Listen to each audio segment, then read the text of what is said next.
D G ISPR کا کہنا ہے کہ دہشت گردی کے تمام واقعات کے پیچھے بھارت اور ملک دشمنوں کا ہاتھ ہے جو ناجائز افغان رجیم کی سرزمین کو استعمال کر کے پاکستان کو نقصان پہنچا رہے ہیں. انہوں نے عزم ظاہر کیا کہ فیلڈ مارشل کی قیادت میں پاک فوج ان دہشت گردوں کو ہر جگہ تلاش کر کے ان کا خاتمہ کرے گی.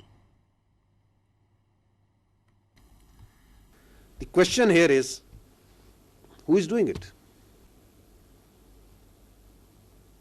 یہ کروا رہا ہے Hindustan,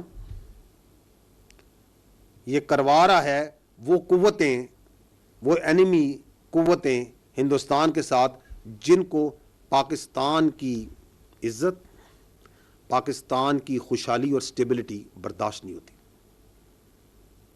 And they are using the territories under the control of this illegitimate Afghan Taliban regime.